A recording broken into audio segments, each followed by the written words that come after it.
الحمد لله رب العالمين والصلاة والسلام على سيدنا محمد أشرف الأنبياء والمرسلين وعلى آله وصحبه أجمعين ومن تبعهم بإحسان إلى يوم الدين. Chers frères et sœurs, nous sommes réunis ce soir afin de parler, afin de discuter de nos frères qui se trouvent en Syrie ainsi qu'en Palestine. Nos frères qui vivent maintenant dans une épreuve depuis plusieurs années, qui sont coupés du monde étranger. La plupart d'entre eux vivent sans nourriture, sans vêtements si ce n'est ce qui leur vient d'autres villes ou alors d'autres pays. Et ils comptent sur notre générosité, car ce qui leur est arrivé aurait pu arriver à n'importe qui parmi nous. Les frères vivaient dans leur pays, ils étaient apaisés, vivaient dans une béatitude, et puis il leur est arrivé ce qui est arrivé. Nous demandons à Allah subhanahu wa ta'ala qu'il leur pardonne leurs péchés, qu'Allah puisse pardonner leurs péchés et qu'il les élève dans ses degrés. Et nous implorons Allah subhanahu wa ta'ala qu'il mette fin à leur épreuve.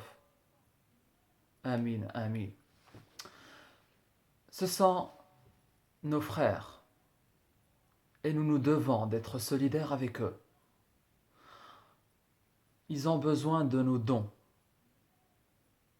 Car le prophète sallallahu alayhi wa sallam a dit مثل المؤمنين في توادهم وتراحمهم وتعاطفهم كمثل الجسد.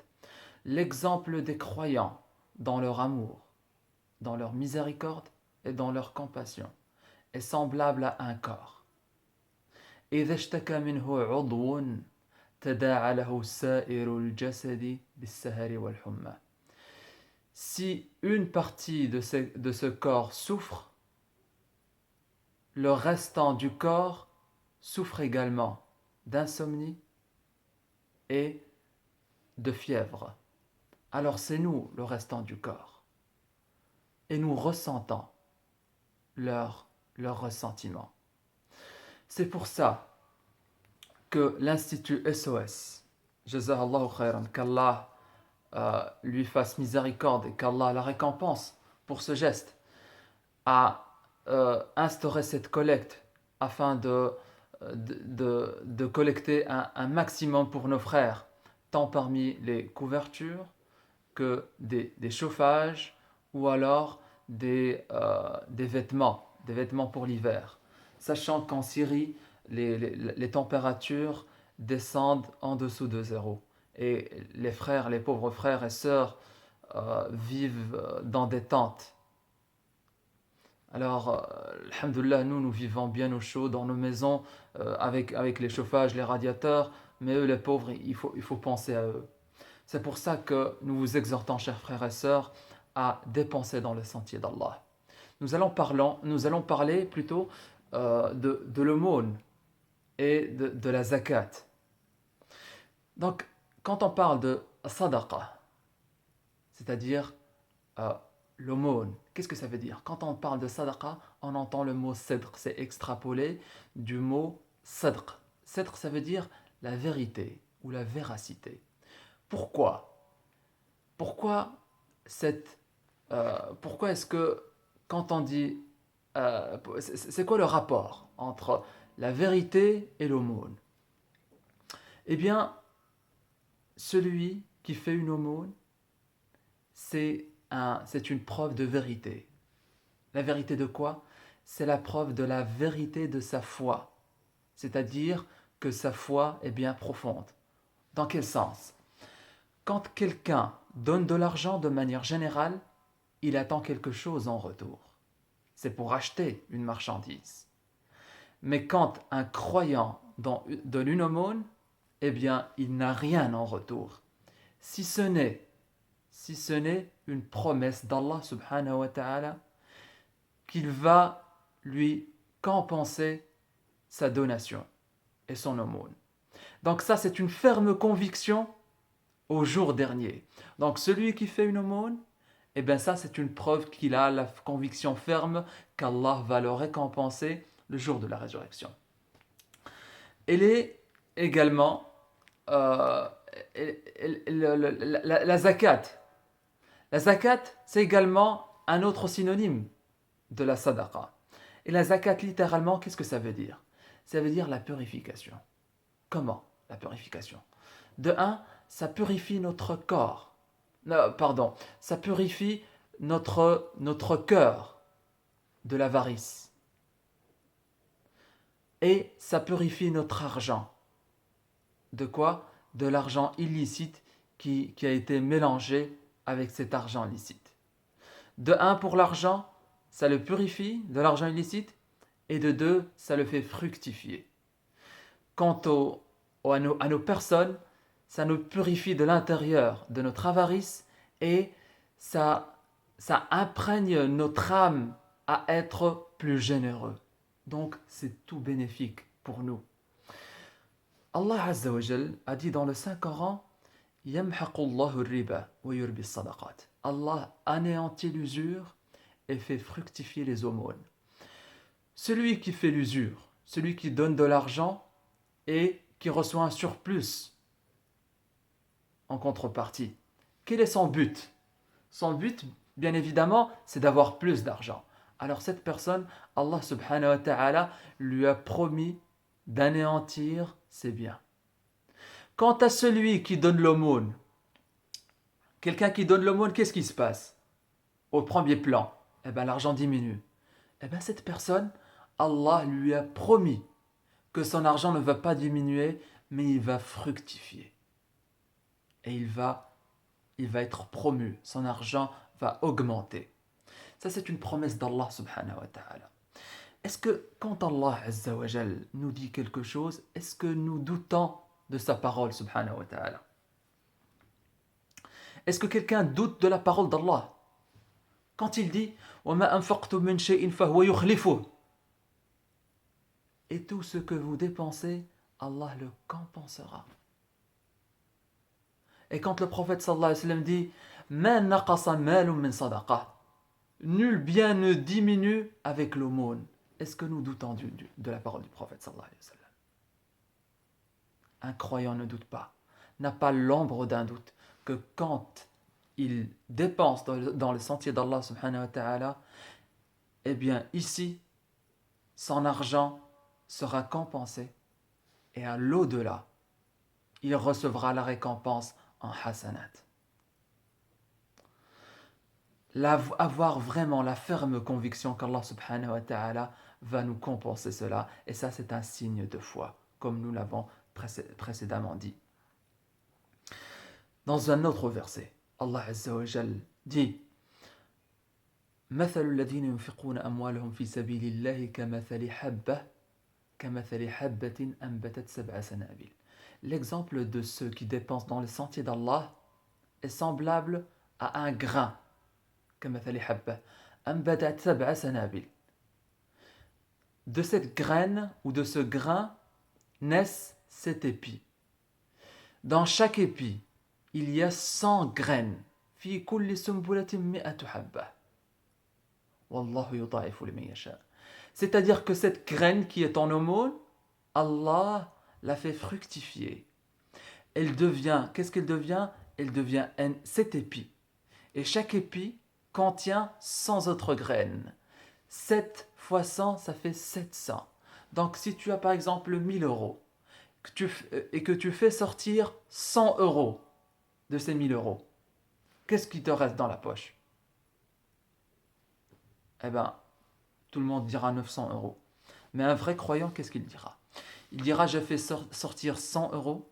100 euros moins 900 moins 100, ça fait 800. Et les 100 sont multipliés par 700. Ça fait 7000 euros.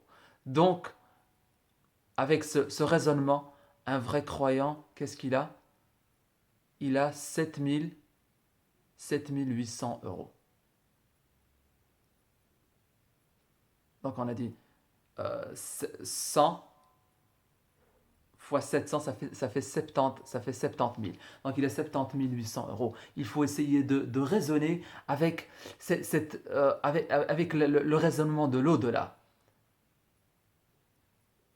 Et Allah subhanahu wa ta'ala multiplie à ce qu'il veut. Et il peut encore multiplier encore plus que 700. Tout dépend de l'intention. Car les actes ne valent que selon leurs intentions. Sachez, chers frères et sœurs, que le fait de dépenser dans le sentier d'Allah subhanahu wa ta'ala et de faire des aumônes peut guérir de maladies. Le prophète sallallahu alayhi wa sallam dit Dawu mardakum bis sadaqa. Ça, c'est un hadith qui est bon. La chaîne de transmission est bonne. Hadithun Hassan. Le prophète sallallahu alayhi wa sallam dit guérissez vos malades avec l'aumône.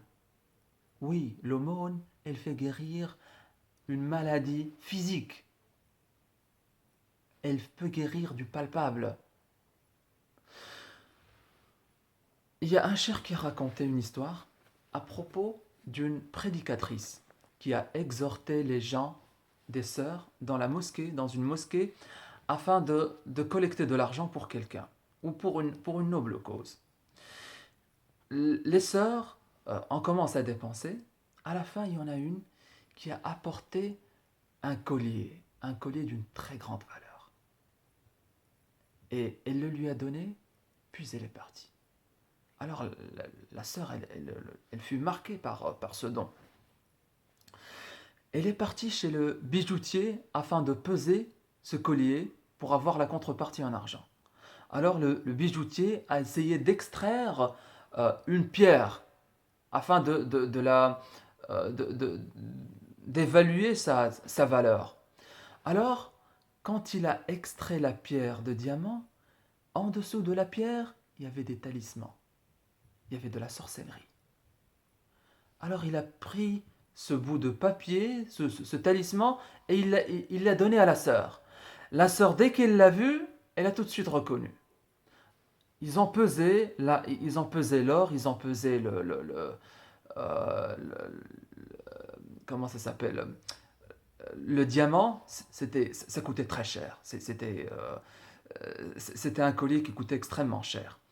Et la sœur, elle a pris ses talismans, elle a lu du Coran, et puis sur de l'eau, et puis elle a annulé l'effet de ce talisman. Elle a annulé l'effet de la sorcellerie. Plusieurs semaines plus tard, la prédicatrice a rencontré la sœur qui a fait ce don dans une autre mosquée. À la fin, elle l'a appelée. Elle lui a dit est-ce que tu te rappelles de moi? Alors elle lui dit oui, je me rappelle de toi, c'est moi qui t'ai donné le fameux collier. Elle lui a dit et qu'est-ce qui s'est passé? Il lui dit franchement, depuis 10 ans, mon mari, dès qu'il s'approchait de moi, il sentait une aversion. Et tout de suite s'en allait. Et on ne comprenait pas, ni lui ni moi. Il sentait une certaine répulsion et il s'en allait. Pendant 10 ans, il n'a pas touché sa femme. Et elle a dit, le jour où j'ai donné cette aumône, Allah subhanahu wa ta'ala a concilié nos cœurs. Et notre relation a continué à perdurer comme 10 ans auparavant. On ne sait pas ce que l'aumône peut faire. On ne sait pas ce qu'elle peut guérir. Ton argent peut être fructifié. Peut-être qu'on on a tous vécu ce moment-là. Il y a un frère qui racontait, c'était quelqu'un sans papier. Il n'avait pas de papier, donc par conséquent pas de travail, il n'avait pas d'argent.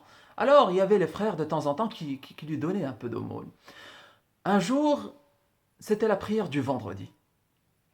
Alors, les gens commençaient à faire une collecte pour la mosquée.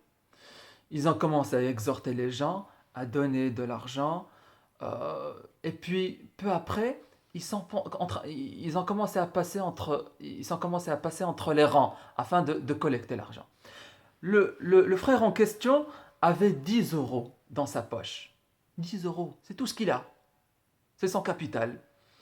Alors, le frère il a hésité. Combien est-ce que je donnerai? Est-ce que je vais donner 5 euros ou alors 10 euros? Mais je n'ai rien. Il s'est dit 5, 10, Allah subhanahu wa ta'ala, il va me donner 10 fois plus, peut-être plus. Alors il a commencé à hésiter et celui qui collecte, il est arrivé à son niveau. Alors il a pris 5 euros et il l'a déposé dans le sac. Quand il s'en sortit, il a rencontré un autre frère. Cet autre frère, il l'a salué et puis quand il l'a salué, dans sa main, il y avait un billet. C'est comme ça qu'il a salué. Il a salué, alors l'autre frère, il a pris le billet, il lui a dit Barakallahu fik, il l'a mis dans sa poche. Ils ont commencé à discuter et le frère commençait à s'impatienter. Il voulait juste se débarrasser du frère pour voir combien est-ce qu'il lui a donné. Alors, dès que le frère est parti, il a ouvert le billet, il a trouvé que c'était un billet de 50. Al-hasanatu bi ashri amthaliha. Le bienfait, la bonne action équivaut à 10 fois sa valeur. À quoi il a pensé? Il a pensé aux 5 euros qu'il a donnés. Il s'est dit, si j'aurais donné 10 euros, alors Allah m'aurait donné 100. Alors il a regretté ce qu'il a fait.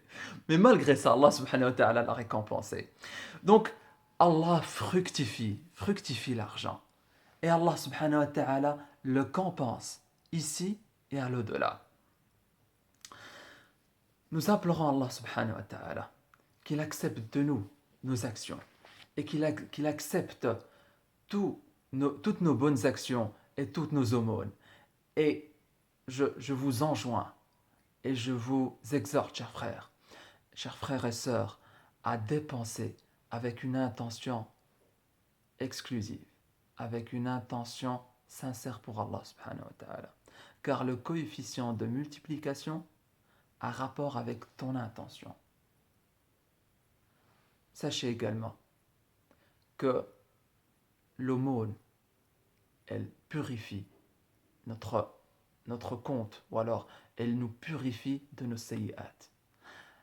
As-sadaqatu tukaffiru al-khati'ah.